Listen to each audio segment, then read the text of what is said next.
Si creías que los cárteles eran solo hombres armados y vehículos blindados, prepárate para replantearte esa idea. Lo que las autoridades descubrieron en Culiacán parece extraído de una superproducción de ciencia ficción. Un complejo operativo con tecnología de última generación, redes privadas de comunicación y un sistema financiero alterno que movía fortunas sin dejar rastro. Entre los hallazgos más sorprendentes, encontraron $200 millones en efectivo organizados con códigos QR para rastreo digital, servidores de alto rendimiento con acceso a frecuencias reservadas para organismos de seguridad y dispositivos capaces de interceptar señales gubernamentales. En otras palabras, el cártel de Sinaloa no solo domina el crimen, sino que ha llevado la guerra al ámbito digital. Pero lo más inquietante no es solo el dinero o la infraestructura tecnológica, sino el impacto que esto tiene en la estructura financiera de la organización. Un sistema tan avanzado hacía que sus operaciones fueran prácticamente invisibles para las autoridades. Estamos hablando de criptomonedas creadas en la clandestinidad, redes de telecomunicaciones exclusivas e incluso sistemas de vigilancia satelital. La gran interrogante es, ¿cómo lograron establecer una red de este nivel sin ser detectados? ¿Cuánto tiempo llevan operando de esta manera? Y lo más importante, ¿es este un golpe definitivo para el cártel o apenas la superficie de algo mucho más complejo? En este video vamos a desmenuzar cómo funcionaba este centro de operaciones, qué repercusiones tendrá en la lucha contra el crimen y sobre todo, qué nos espera en los próximos meses. Porque si algo ha quedado claro, es que el crimen organizado ha evolucionado y esta guerra acaba de alcanzar un nuevo nivel. Imagina una granja hidropónica en Culiacán, cultivos de tomate, algunos trabajadores con botas empolvadas y todo el discurso de la agroindustria sustentable. Suena inofensivo, ¿verdad? Desde el exterior, la imagen era perfecta para cualquier programa gubernamental de apoyo al campo. Sin embargo, bajo esas aparentemente inofensivas hortalizas se escondía algo que ni las películas más atrevidas se habrían imaginado. Todo comenzó cuando las autoridades detectaron ciertas anomalías en la supuesta granja. Lo primero que llamó la atención fue el consumo energético. Cualquier instalación agrícola de esas dimensiones tiene un gasto eléctrico estándar, pero su factura de luz era 5 veces mayor de lo habitual. O estaban cultivando tomates con tecnología alienígena o algo extraño estaba ocurriendo. Después vinieron los camiones de carga. En una granja hidropónica, los movimientos logísticos son bastante predecibles. Entra fertilizante, sale producto y el ciclo se repite. Sin embargo, en este caso, los vehículos llegaban únicamente de madrugada y partían con cajas selladas. ¿Qué transportaban? Nadie lo sabía. Para colmo, registros satelitales detectaron patrones anormales en las señales electromagnéticas de la zona, lo que indicaba comunicaciones encriptadas de nivel militar. ¿Desde cuándo una humilde granja de tomates necesita hablar en código como si fuera la CIA? Fue entonces cuando las agencias de inteligencia decidieron que ya era suficiente. Luego de meses de vigilancia encubierta, se llevó a cabo un operativo de precisión. La elección del momento no fue casual. Se sabía que cada 15 días existía un lapso de 45 minutos de vulnerabilidad durante el cambio de turno del personal de seguridad. Esa fue la ventana perfecta para actuar. Lo que encontraron dejó perplejos incluso a los más escépticos. Un búnker tecnológico que nadie esperaba. A 30 metros bajo tierra, oculto bajo los cultivos, se hallaba una de las instalaciones más sofisticadas jamás vistas en una operación delictiva. No era un simple escondite, sino una fortaleza diseñada para resistir cualquier intento de incursión. Las paredes del búnker estaban construidas con concreto reforzado de más de 1 metro de espesor, utilizando aleaciones especiales capaces de soportar explosiones y ataques químicos. En pocas palabras, si el gobierno quería irrumpir por la fuerza, necesitaría mucho más que un ariete y buena voluntad. Además, el sistema de ventilación era completamente autónomo, lo que aseguraba su funcionamiento incluso en caso de un asedio prolongado.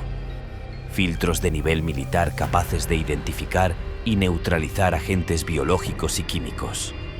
Es decir, si alguien intentaba un ataque con gas, los ocupantes del búnker ni siquiera se despeinarían.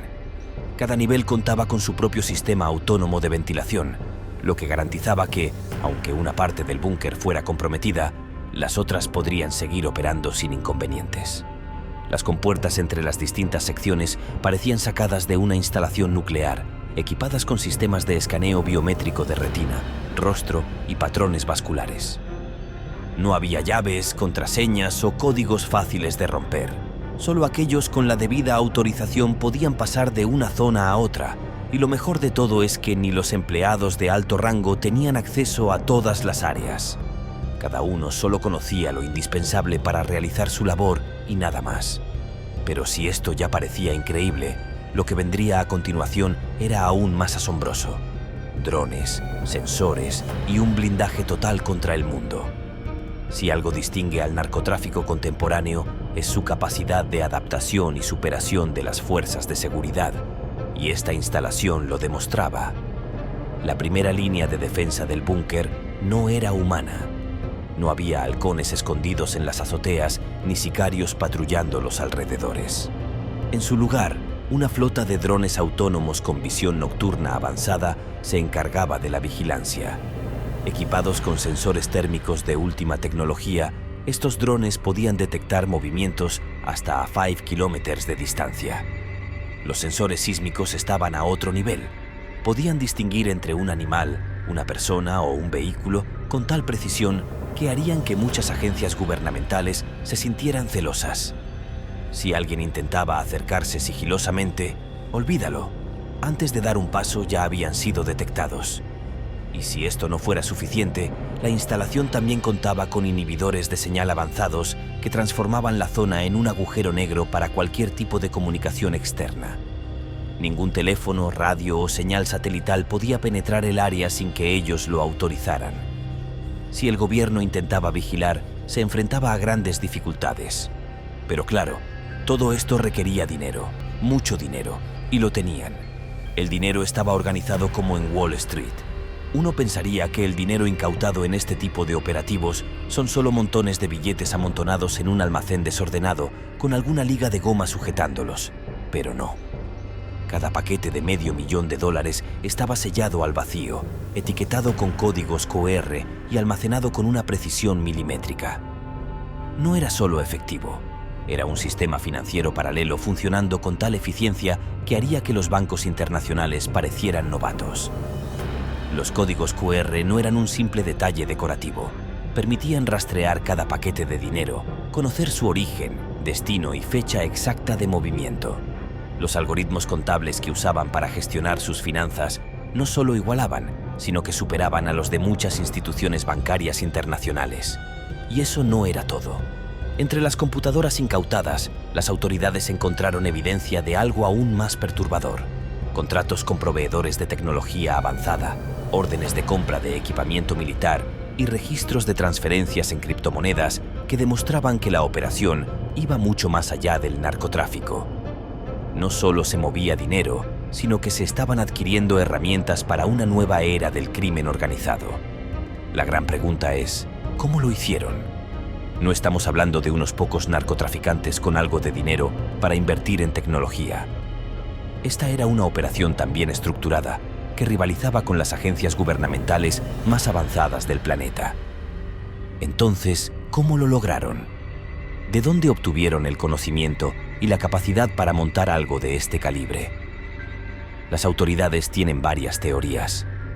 Una de ellas sugiere que el cártel ha estado reclutando expertos en tecnología, ciberseguridad e ingeniería de manera agresiva, personas con estudios en las mejores universidades del mundo, trabajando en la clandestinidad por sueldos que superan los de Silicon Valley.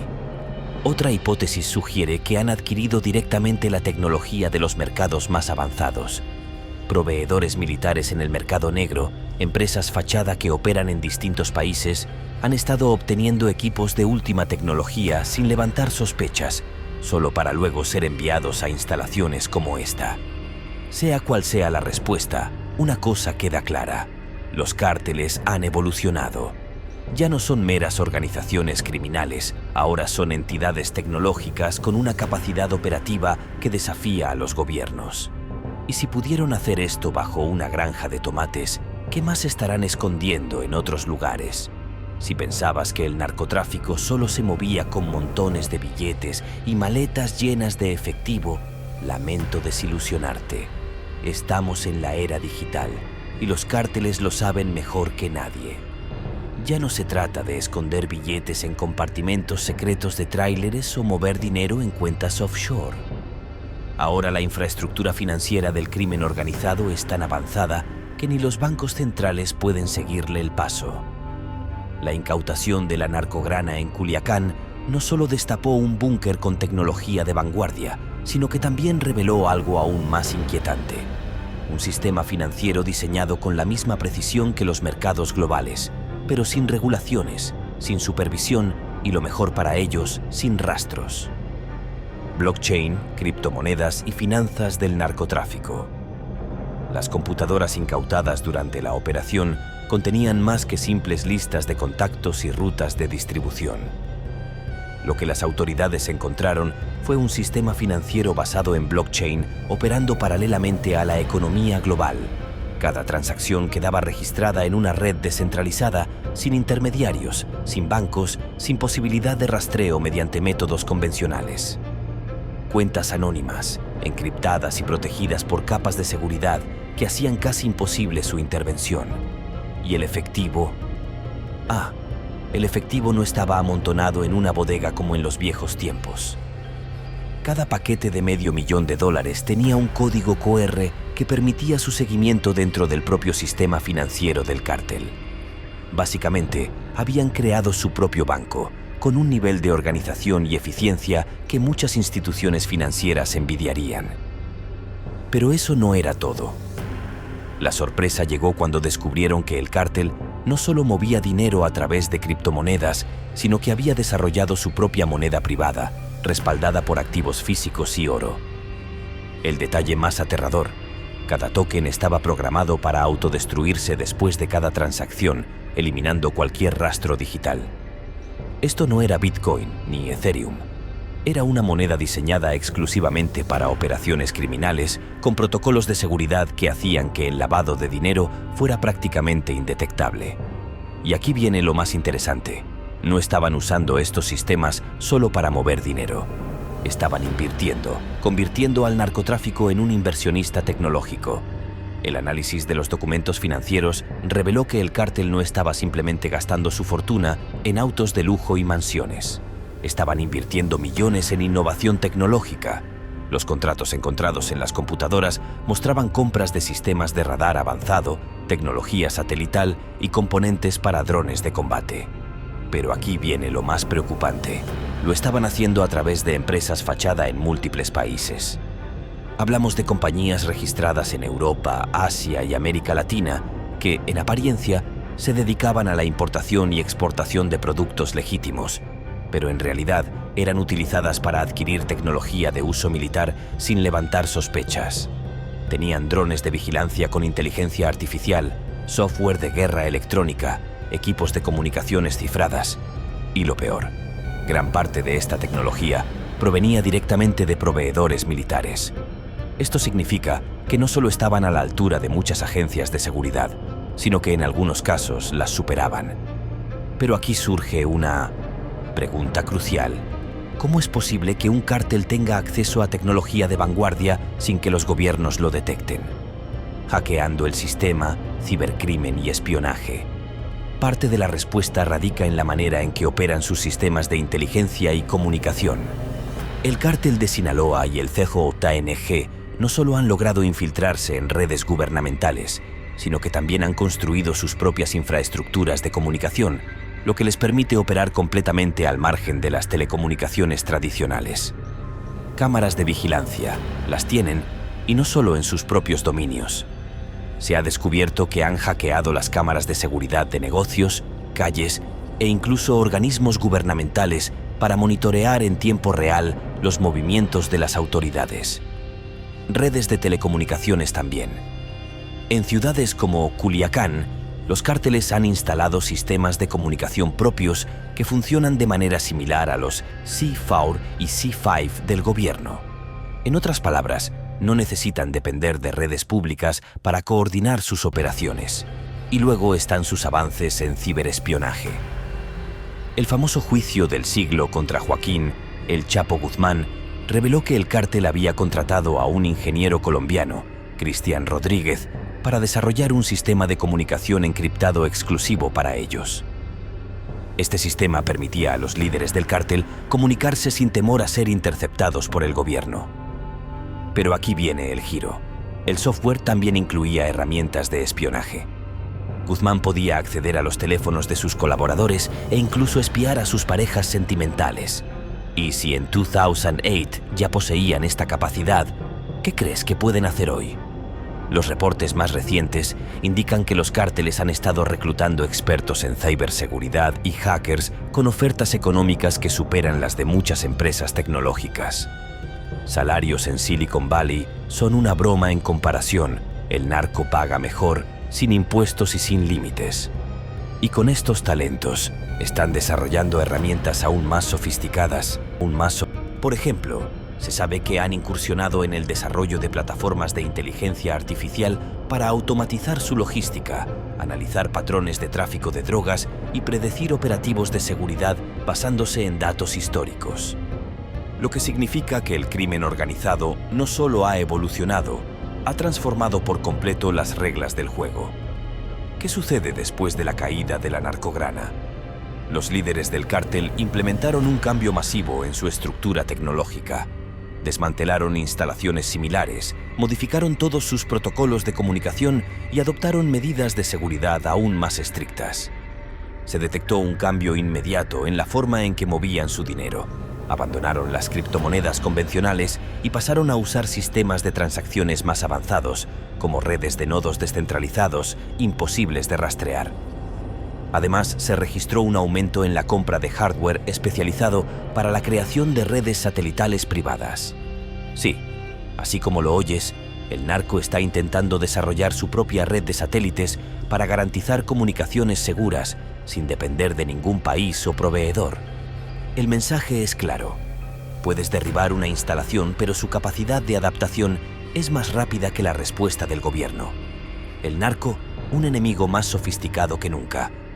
Lo que antes era un negocio de tráfico de drogas, ahora es una red criminal con capacidades tecnológicas que rivalizan con las de muchos gobiernos.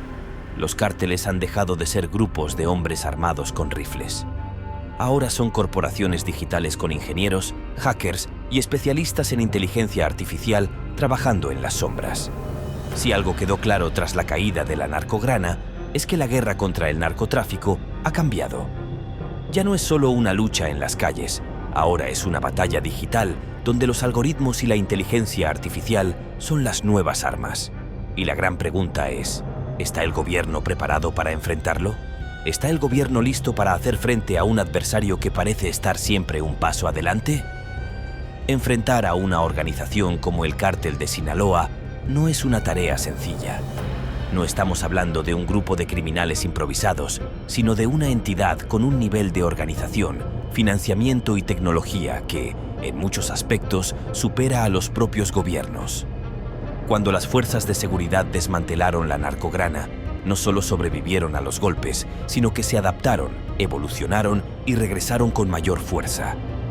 La reacción del cártel fue más rápida y agresiva de lo que muchos imaginaban. Su protocolo de emergencia consistió en borrar todo y reinventarse. Las primeras 24 horas después del operativo fueron un caos absoluto dentro del Cártel de Sinaloa. No porque no estuvieran preparados, sino porque sabían que tenían un problema muy grave. Si los militares habían logrado encontrar y desmantelar esa narcograna, ¿qué otras instalaciones podrían estar en la mira? Por eso, el contraataque fue inmediato y letal. En menos de un día, se activó un protocolo de emergencia nunca antes utilizado. El objetivo era desaparecer cualquier otra instalación similar antes de que el gobierno pudiera alcanzarlas.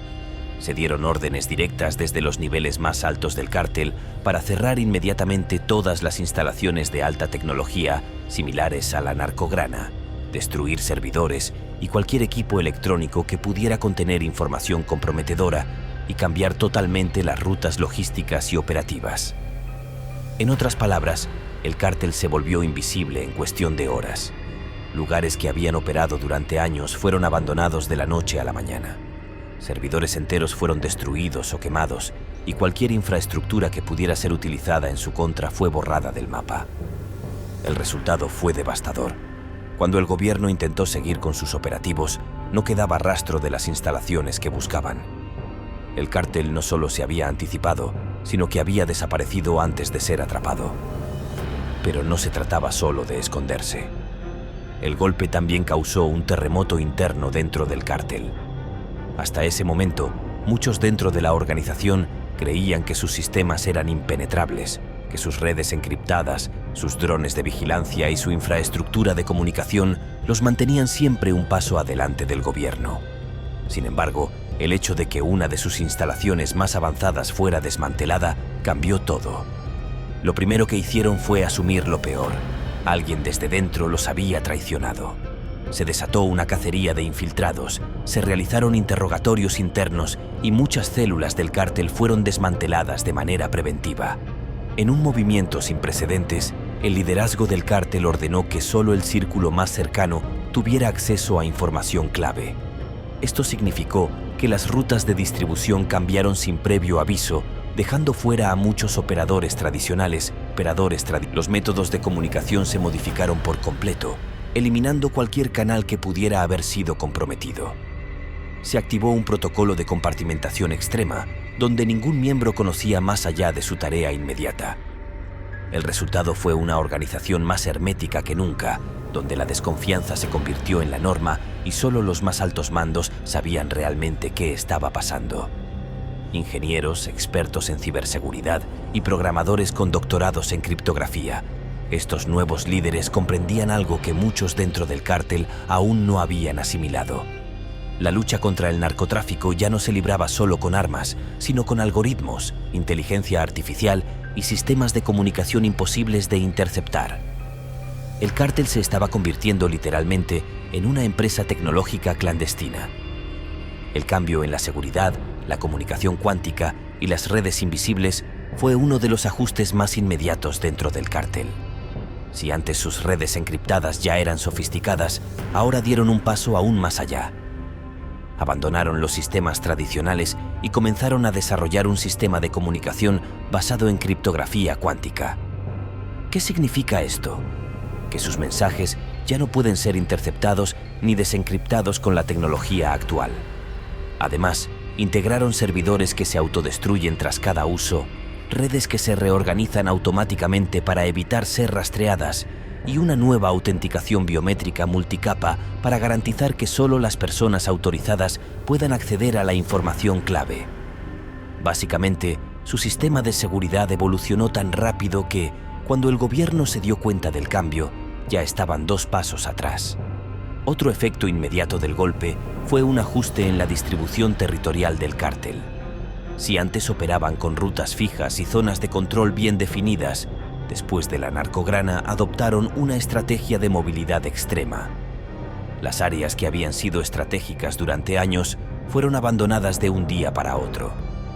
Los operativos del cártel comenzaron a moverse de manera errática, sin un patrón claro. La estructura jerárquica se fragmentó, lo que hizo que las células trabajaran de manera autónoma para evitar ser rastreadas. El gobierno esperaba represalias violentas, pero lo que obtuvo fue un enemigo más escurridizo que nunca. El mensaje era claro: si quieres jugar al ajedrez con el cártel, prepárate para enfrentarte a un rival que ya domina todas las estrategias. ¿Quién gana en esta nueva guerra? El golpe a la narcograna fue un éxito para las autoridades. Se incautaron dinero, tecnología e información clave.